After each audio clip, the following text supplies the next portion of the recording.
Assalamualaikum warahmatullahi wabarakatuh, pemirsa Pagak TV Malang dimanapun Anda berada. Siang hari ini, tepatnya hari Kamis tanggal 29 April tahun 2021, Bangkum Ogi masih dalam acara seni dan budaya bersama rekan saya yang sudah hadir di studio. Studionya ini langsung di studio musik Ririt Elektron Bunul ya, Jalan Ontoseno Gang 7 nomor 75 dulur. Insya Allah untuk lebih jelasnya langsung kita kupas tuntas siapakah beliau. Kami persilakan untuk memperkenalkan diri. Saya Ririt, bisa dibilang musisi jalanan ya Pak ya.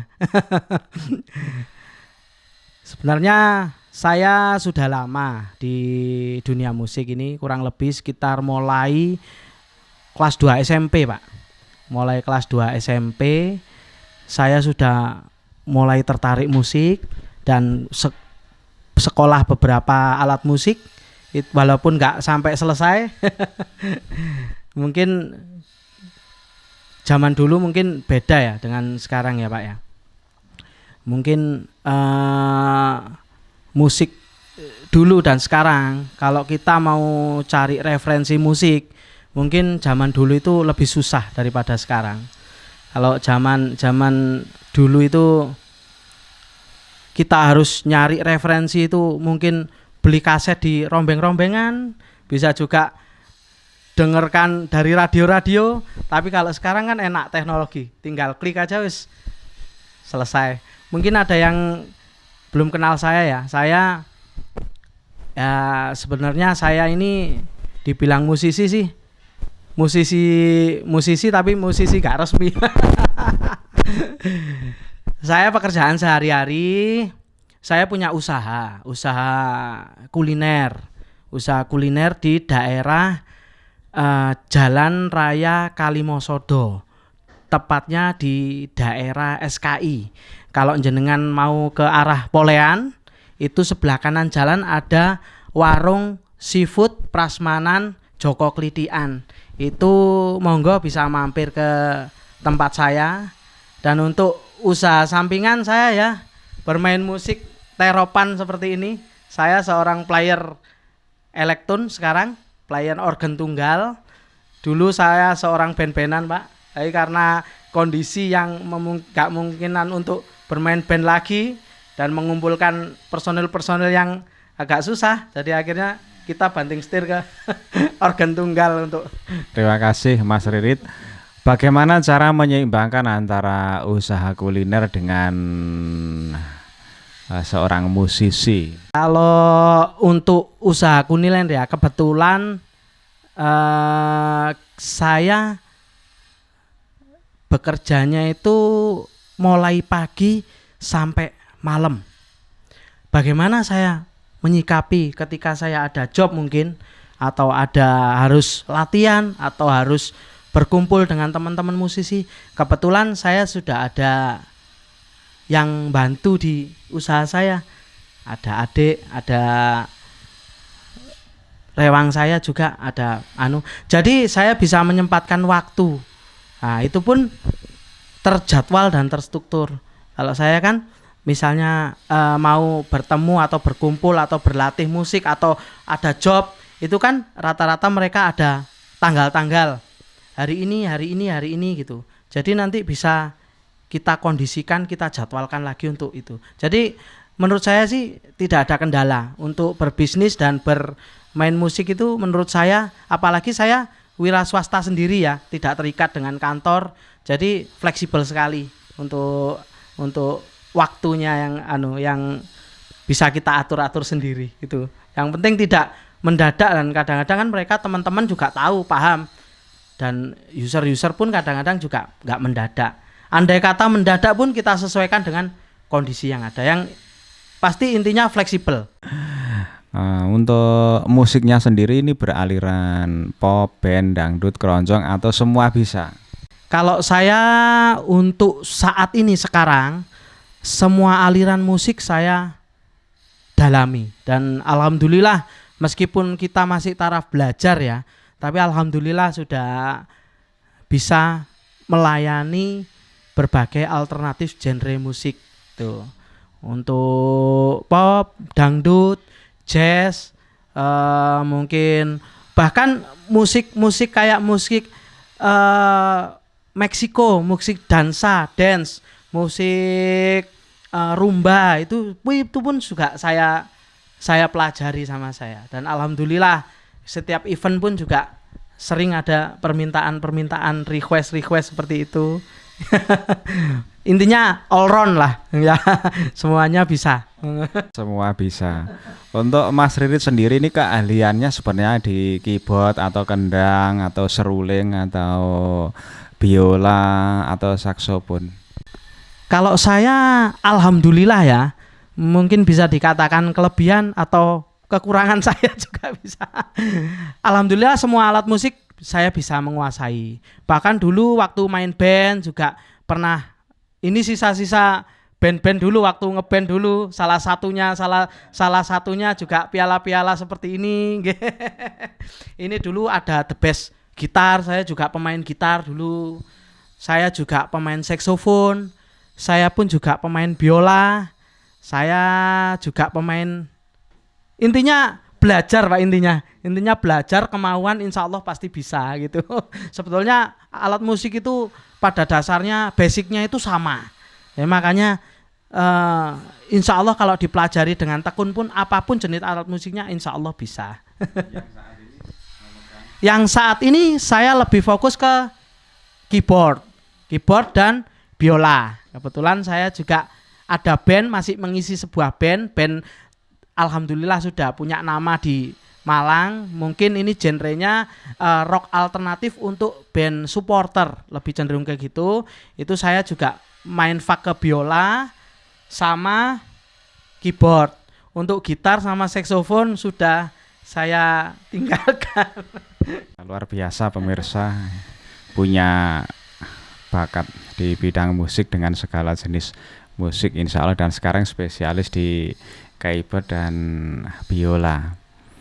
Bagaimana cara merekrut artis supaya bisa dapat penyanyi yang sesuai dengan pasar ya? Sekarang ini kan untuk merekrut artis atau artis itu kan harus ditampilkan setiap saat, orangnya minta ini, minta itu, dan itu kan butuh artis yang beraneka ragam.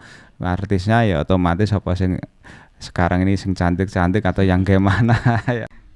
Kalau untuk masalah artis, kalau untuk cantik, untuk suara enak, untuk perform itu semuanya relatif. Yang pasti kalau untuk merekrut artis, saya kebetulan juga ada media sosial. Dari postingan-postingan saya, mungkin ada teman-teman singer, mungkin ada teman-teman pemain player kendang, player drum, player gitar yang bergabung di Facebook saya, itu juga ada yang inbox saya juga. Saya berkenalan lah dengan mereka. Mungkin siapa tahu nanti ada job, nanti bisa kita kan gitu. Terus kita juga tergabung di sosial komunitas musisi. Jadi kebetulan ada teman-teman yang, "Mas, aku punya singer ini." Jadi ada komunitas musik di media sosial itu juga. Jadi untuk merekrut pun kadang-kadang ada yang beberapa yang kita belajari dari nol, kita didik, kita angkat sampai bisa pun job kesana kesani juga ada. Cuman kalau untuk sekarang saya cenderung ke sudah ada sosial media itu sama teman-teman itu. Jadi untuk artis mungkin relatif banyak pilihan ya Pak ya. Apalagi sudah banyak kenalan dan komunitas. Mungkin yang jadi masalah untuk user ya. User itu biasanya kan saya lihat dulu Mas fotonya artisnya, saya lihat dulu contoh suaranya mungkin dalam bentuk video. Terus itu biasanya kita punya file-file tertentu. Ketika user minta itu, ini Pak videonya seperti ini, beliaunya yang ini, penyanyinya yang ini. Kita tawarkan, Bapak minat yang mana? Karena setiap penyanyi itu punya kelebihan dan kekurangan. Mungkin ada yang bisa nge-MC juga. Itu nilai plus mereka di value-nya nanti yang bisa mengangkat mereka. Misalnya bottomnya harga segini, kalau yang bisa nge-MC mungkin tambah segini, kalau yang suaranya itu ada value-nya sendiri nanti. Gitu. dalam grup musik mesti ada perbedaan-perbedaan ya, seperti di keluarga itu kan sama, ayah ingin begini, ibunya gini, putra atau putrinya juga seperti ini. Mas Riri mengelola arek-arek ya, artinya mengelola penyanyi itu bagaimana supaya bisa betah atau kerasan ikut Mas Riri terus. Pertanyaan yang susah ini. Lek betah ndek kene bahaya, Pak. Oke, terima kasih. Kalau saya sih intinya saya anggap keluarga semua. Jadi kita ada susah pun kita tanggung sama-sama. Jadi misalnya gini, ya enggak kita susah kita curhat, enggak. Maksudnya kalau kita misalnya contohnya ada event segini kecil, budgetnya kecil, mereka itu kadang-kadang kita tawarkan dulu mana yang mau, mana yang enggak. Jadi perselisihan itu kadang-kadang antara penyanyi, antara saya dengan pemain musik, dengan musisi lain itu ada. Cuman kalau saya sih menyikapi mereka, kita saudara gitu loh. Jadi meskipun sama musisi, penyanyi-penyanyi pun mereka tak anggap adik saya sendiri malahan. Ini keluarga saya gitu loh. Jadi kita profesional kerja profesional. Kita nggak ada hubungan masalah lain-lainnya. Yang penting kita profesional kerja dan kita profesional sebagai seorang saudara atau seorang keluarga. Saya intinya seperti itu. Jadi lebih kita tekankan ke keluarga. Jadi mereka saya anggap adik-adik saya sendiri. Jadi saya perlakukan mereka seperti keluarga saya sendiri. Jadi alhamdulillah teman-teman di sini semuanya pada kerasan betah sama kita. Gitu. Perlu memang awet atau bertahan lama. Ada grup itu yang seminggu bubar, 1 bulan bubar ya. Enggak sampai tahun ya pemirsa. Mas Ririt, ada pertanyaan lagi yang berkaitan dengan jobnya ini Malang saja sudah kualan atau bahkan luar Malang pun kalau misalkan sesuai harganya ya, walaupun seorang seniman itu tidak bisa mematok harga ya, tapi kan perlu ada perhitungan-perhitungan khusus. Sejauh ini jobnya itu di mana saja? Untuk seorang player ini, saya kan baru mendalami player ini kurang lebih sekitar 4-3 tahunan ini. Jadi untuk job-jobnya itu kalau seniman sih sebetulnya bukan masalah budget berapa, profit berapa, keuntungan berapa, nominal berapa, bukan. Jadi kalau seniman itu rata-rata mereka itu hobi, senang dan bekerja ikhlas gitu loh. Nanti hasil itu insya Allah mengikuti. Tapi kalau untuk masalah job, selama ini paling jauh kita masih di daerah Malang Kabupaten, Batu, bahkan sampai ke perbatasan Kediri pun pernah. Ke daerah mau masuk Kediri Kandangan itu juga pernah. Untuk luar kota pun kita tidak menutup kemungkinan. Mungkin kedepannya mungkin. Karena kondisi 2 tahun yang ini hampir 2 tahun ya Pak ya. Hampir 2 tahun berlalu ini Covid dan Corona ini, mungkin sementara ini job-jobnya masih daerah Malang-Malang saja.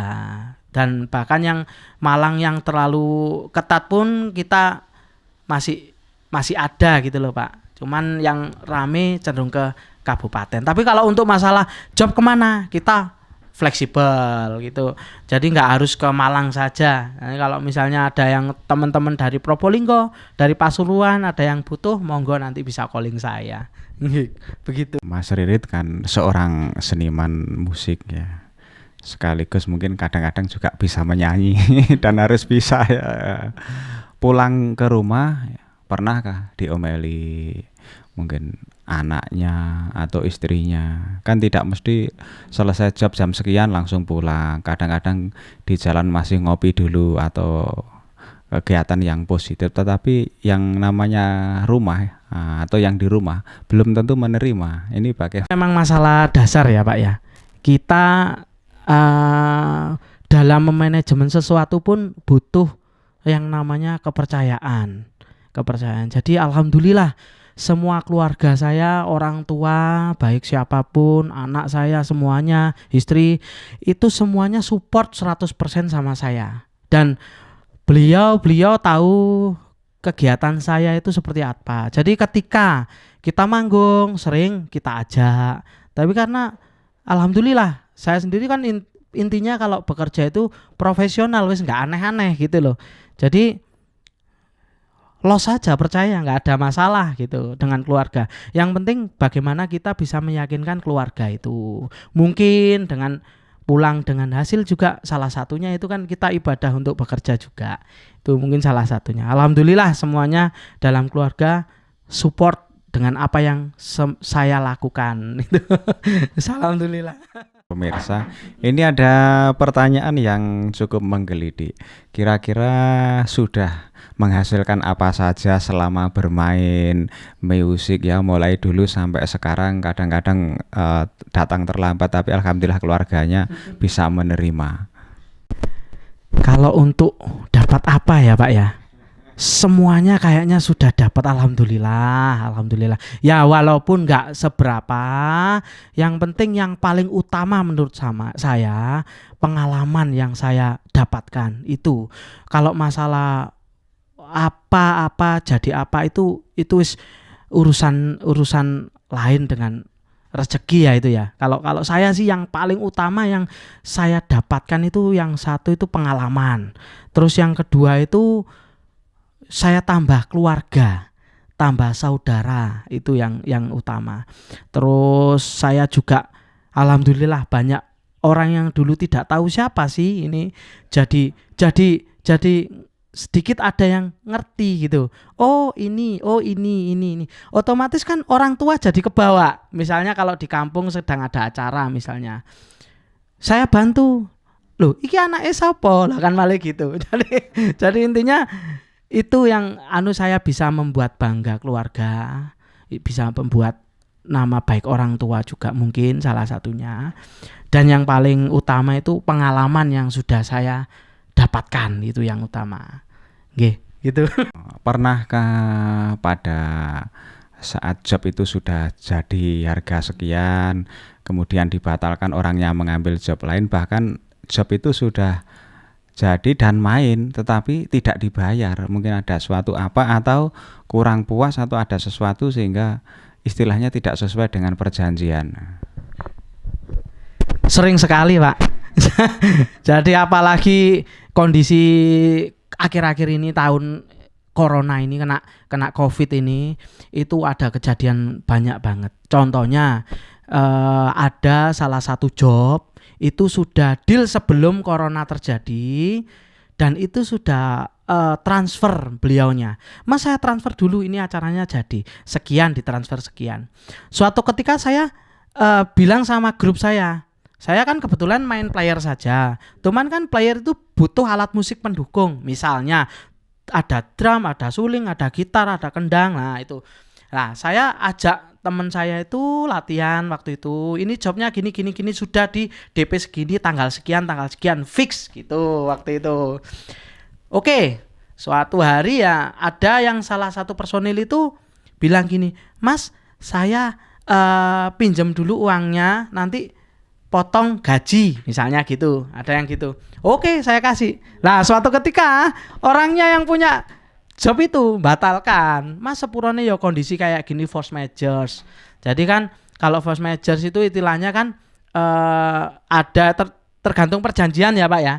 Kalau force majeure itu uang itu harus dikembalikan. Kalau perjanjiannya seperti itu. Kebetulan waktu itu perjanjiannya seperti itu gitu. Jadi uang itu kita kembalikan. Lah, uangnya wis kadung dipakai teman-teman. Jadi gimana, teman-teman pun kondisi juga nggak bisa karena kan kondisi waktu itu juga corona juga ya. Jadi akhirnya ya wis saya sebagai yang wong tuani mereka, saya yang nalangi wis nanti gimana caranya mereka ke saya gitu. Jadi itu juga ada pernah juga barusan ini suatu event sebuah manten di kota. Kebetulan di kota waktu itu pengetatan jam malam itu masih sedikit agak longgar gitu loh. Suatu ketika main perform itu sekitar gak ada 1 jam, saling 60 menit main, tiba-tiba sama soundman-nya suara musik ini dikecilkan. Yang keras cuman penyanyinya saja. Penyanyi itu sampai bilang gini, "Loh Mas, kok sampean cilik no?" Loh, aku nggak cilik no, bilang gitu. Terus saya tanya ke soundman-nya, Mas kenapa? Ternyata apa Pak? Ditegur sama Pak RW, nggak boleh keras-keras. Ya wes nggak apa-apa. Akhirnya koyok guyon lah. Ya begitulah, banyak sekali sebetulnya suka duka. Apalagi waktu zaman dulu. Cuman itu semuanya kembali lagi ke pelajaran yang paling berharga itu Pak. Itu salah satu pelajaran. Nanti suatu ketika kalau kita ada kejadian seperti ini, kita jadi bisa menyikapi, oh harus begini gitu. Pemirsa, memang main di panggung atau main di tempat orang yang punya hajat itu tidak semudah ya seperti yang kita bayangkan. Ternyata harus ada izinnya juga ya, mungkin sampai polsek atau polres ya kalau besar. Supaya apa sih? Supaya aman. Artinya boleh main nggak pada kondisi demikian kan begitu. Kalau boleh ya nanti syaratnya harus begini. Kalau di pandemi kan protokol kesehatan, terus maksimal jam berapa, terus berapa jumlah yang hadir kan begitu. Ini demi kelancaran bersama. Yang terakhir Mas Ririt, apa harapan jenengan supaya usaha ini bisa berjalan dengan langgeng dan arek-arek ya kerasan, dalam arti kerasan itu bisa ikut seperti keluarga tadi. Saya berharap sih semoga untuk pandemi ini, musibah-musibah, wabah-wabah ini segera berakhir. Nah, nanti untuk kedepannya semoga bisa kembali lancar lagi seperti dulu. Dan untuk teman-teman para musisi atau mungkin teman-teman penyanyi, teman-teman band, semoga tidak patah semangat. Kita memang dalam kondisi yang sulit, tapi insya Allah semuanya akan segera berakhir, itu aja. Mungkin kalau mau pesan mungkin kalau mungkin ada yang berminat dengan jasa saya, nah ini mungkin bisa menghubungi saya langsung atau bisa ke Pak Ogi, ke nomor saya juga bisa 0838 533 05404. Jalan Ontoseno 7 nomor 75. Kita juga bisa kalau misalnya Bapak Ibu ada acara misalnya event reuni atau apa, mungkin butuh tempat makan, bisa ke tempat saya. Itu pun insya Allah bisa nampung sekitar 40-an orang Pak di tempat saya. Nah, itu kalau misalnya nanti bisa pesan tempat untuk makan atau minum atau berkumpul dengan saudara, nanti kita bisa sediakan hiburan musik elektron gratis juga di tempat usaha saya. Monggo bisa hubungi saya di nomor itu atau langsung ke tempat usaha saya juga bisa di Jalan Raya Kalimosodo, depannya Kalimosodo Gang 2, warung Joko Klidian, itu seafood, ada nanti banyak macam-macam. Yang pasti harganya murah, terjangkau, rasanya nggih wis insyaallah dijamin balik wis. Nggih. Hiburannya musik gratis nanti kalau pesen di sana ya. Oke, nggih. Lah pemirsa, bincang-bincang kami selesai ya dengan Mas Ririt Elektron yang sudah dijelaskan secara gamblang bagaimana bermainnya dan kulinernya, rasanya juga wah top markotop. Pemirsa Pakak TV Malang dimanapun Anda berada, karena waktu yang tidak memungkinkan, maka kami harus undur diri dari ruang dengar Anda. Pakak TV, pancen api gak adek komen. Selamat siang, wassalamualaikum warahmatullahi wabarakatuh.